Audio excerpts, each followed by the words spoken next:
Well, it was unusual. It wasn't the typical buddy cartoon. Frankly, it was weird. But I told Weed Memlo to put the Warners in another buddy cartoon.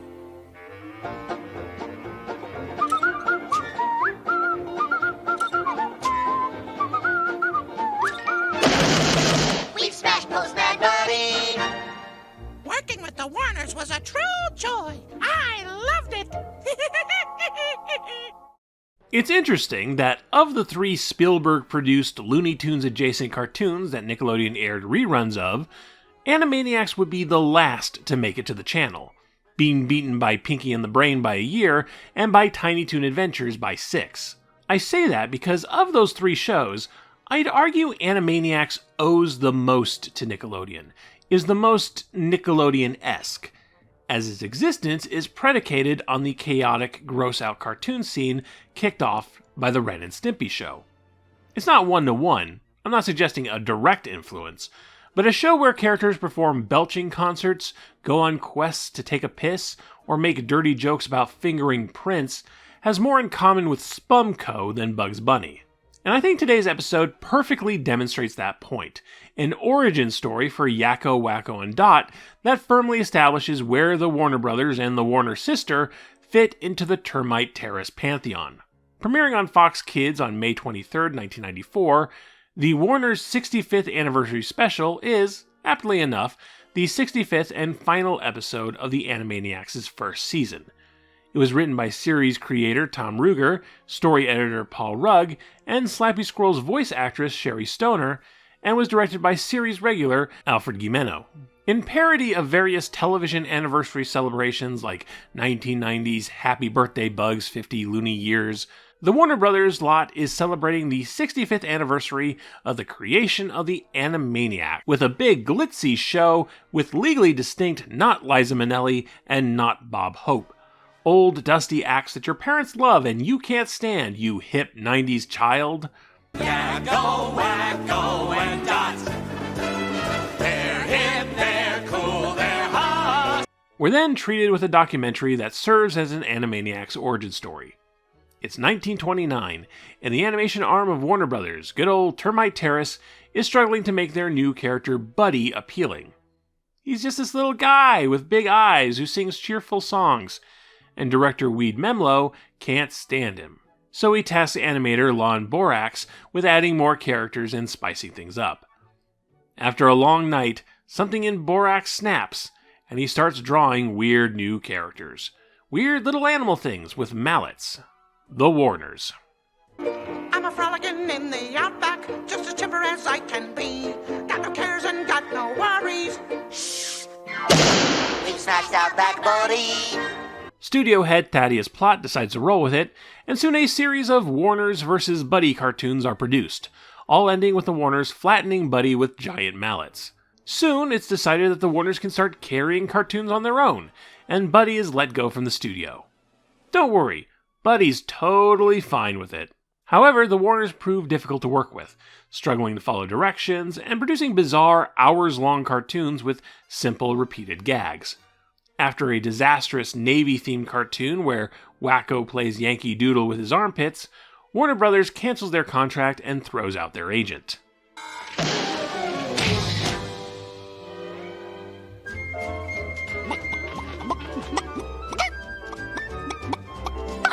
But nothing stops the Warners from just hanging around the studio lot, causing mayhem, disrupting shoots. Warner Brothers thought they could play God, and the result was chaos incarnate. So, as we've been told many times by the theme song, the Warners are locked up in the studio water tower. But there's still a lot of this episode left, so it's retconned that the tower needs to be fumigated every handful of years, giving the Warners the chance to run off and have a few historical gags with world leaders and such. Can we jump on your belly? Okay. Boingy, boingy, boingy, boingy, boingy, boingy. Then Stalin wanted to jump on Churchill's belly. Boingy, boingy, boingy, boingy. As we watch this documentary, we occasionally cut to a dark-robed figure, planting bombs and monologuing about how he'll finally get revenge against the Warners. Who could it be? It's Buddy. Of course it's Buddy. It's so obvious a toddler could call it. And here's what makes this whole thing interesting. Buddy is not a creation of this episode. Buddy was one of the older Looney Tunes characters, pre-Bugs Bunny, pre-Porky Pig, introduced in 1933 after Hugh Harman and Rudolph Ising left Leon Schlesinger Productions and took their star character Bosco with them. And yeah, the Buddy cartoons were basically this guy cheerfully singing as he goes about his day. Animaniacs didn't change much in their version. I'm a motor man on the urban line. I run my car in rain or shine. I carry the people to and fro, and sometimes further than they want to go. And here's where we get to the heart of the matter. Tiny Toon Adventures also had an episode featuring some really old-school Looney Tunes in the aforementioned Bosco and his girl Honey. Also creaky old creations that the brand quickly left behind. But Tiny Toons approached these older characters with a bit of respect for the history, and presented them with some dignity. There is none of that in Animaniacs. Buddy is an even less popular, less well-remembered character than Bosco. Most fans will say Buddy was among the Looney Tunes' worst creations, and that makes him a much easier target for the Animaniacs' "this isn't your grandpa's Looney Tunes" attitude. This carries over to the more popular characters as well. Cameos from Bugs Bunny and Friends were pretty rare for Animaniacs, especially compared to Tiny Toon Adventures, but they do show up here in little interview snippets, each of them giving a very negative perception of the Warners. They came up behind me and tried to straighten my tail. Gall darn varmints used to call me itty bitty baby man.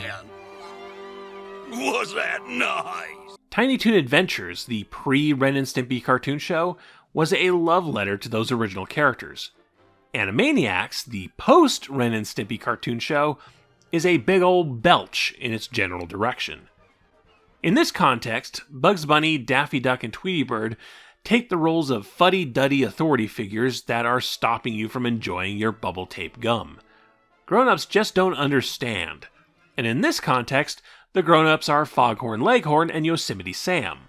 Do I think the people behind Animaniacs don't like Looney Tunes? Of course not.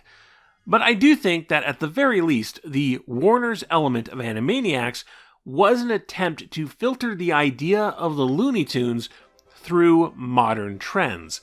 And I think this episode gets to the heart of that. Of course, it's not applicable to other elements of the show. Nobody's arguing that Rita and Runt or the Goodfeathers is saying something about the Looney Tunes. But Yakko, Wacko, and Dot are specifically what would Looney Tunes in the post-Ren and Stimpy, post-Beavis and Butthead 90s look like.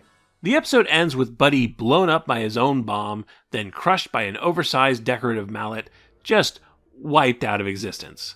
And then the Warners murder some dancers too, because the Warners hate dancers for some reason.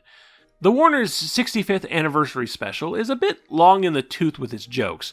There's a reason the show has so many varied segments to switch things up. But as a statement of where Animaniacs fit into the larger Looney Tunes world, it's a very interesting piece. And I do love me a deep cut like Buddy. And hey, fun news, while I was writing this script, Tubi announced they'll be streaming a ton of Warner Brothers animation, including Animaniacs, beginning on March 1st of this year. So if this has gotten you interested in the show, or maybe just this episode, it should be available really soon. God, I love Tubi. One of the few services that doesn't make the streaming era look absolutely broken. This episode is quite the break in the format and doesn't really represent the series as a whole, but as a season finale, and I suppose a potential series finale if the series hadn't gotten renewed, it is a very interesting declaration of intent. Of course, what the rest of Animaniacs is like in comparison is a topic for another day. This was just a sample.